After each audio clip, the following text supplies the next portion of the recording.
Let's start with a question that might ruffle some feathers. Are remote employees less loyal than in-office employees?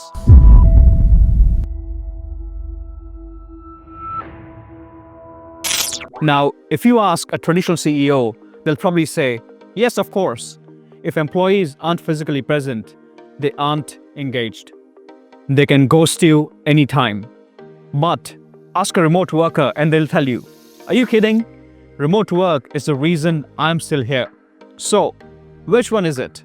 Is remote work killing loyalty, or is it actually making employees more committed than ever before? And that's what we are diving into today. And trust me, the data will surprise you. And here's the old school argument: out of sight, out of mind. For decades, loyalty in the workplace was defined by physical presence. You showed up every day, worked long hours, and that meant you were committed. Time spent in the office. The longer you stayed, the more serious you were about your job. Bonding and leadership. The closer you were to your boss, the more chances you had for your promotions. But here's the problem. This old school model was based on control and not connection. And then in 2020, the pandemic forced companies to go remote overnight. So what happened next? Many businesses realized that the fears about remote employees slacking off or quitting were completely wrong. So what's actually happening? 74% of remote employees are less likely to leave their employer compared to in-office workers. And this is as per Owl Labs reports. 56% of employees say they would quit if forced back into the office full-time, as per Gallup research. Remote workers put in an average of 1.4 more days per month compared to in-office employees, as per Protoscore research. So, if remote employees are working more and staying longer, why do so many companies still believe they're not loyal? Because many leaders confuse visibility with loyalty.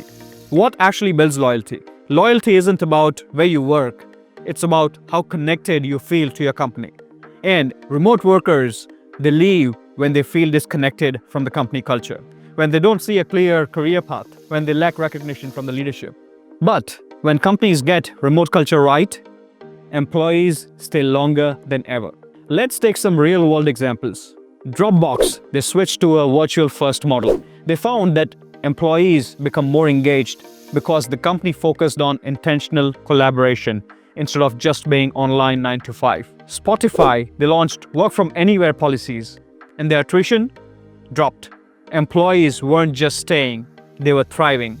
HubSpot embraced a hybrid model where employees could choose how they work best. The result? Their employee satisfaction hit all-time high. So, what's the real problem? It's not remote work that's the problem. It's how some companies manage remote teams. The real issue? Lack of trust. Some leaders believe that if they can't see employees working, they aren't working. Poor communication. Now, many businesses, they fail to create meaningful engagement outside of the office. There's no investment in culture.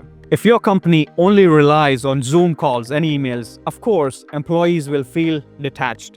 So let me ask you this. Is remote work making employees less loyal? Or are companies failing to create an environment where remote employees feel connected? And what can businesses do about it? So, if you're a business owner, a hiring manager, or a C-level exec, here's what you need to think about. Measure outcomes, not number of hours. The best remote teams are focused on results, not just clocking in and clocking out. Invest in remote culture. Create intentional spaces for collaboration, whether it's virtual team building or quarterly meetups. You want to show growth opportunities. If employees don't see a career path, they will leave, remote or not. You want to make them feel valued. A simple, hey, I see your hard work, it goes a long way. Because recognition builds loyalty. At the end of the day, loyalty isn't just about location, it's about connection. So, what's your take? Are remote employees truly more loyal, or are companies just bad at keeping them engaged? Drop me a message and let's continue the conversation. Thanks for tuning into the Recruitment Curry podcast. This is Ketan Gajjar signing off. Keep scaling, keep thriving, and carry on.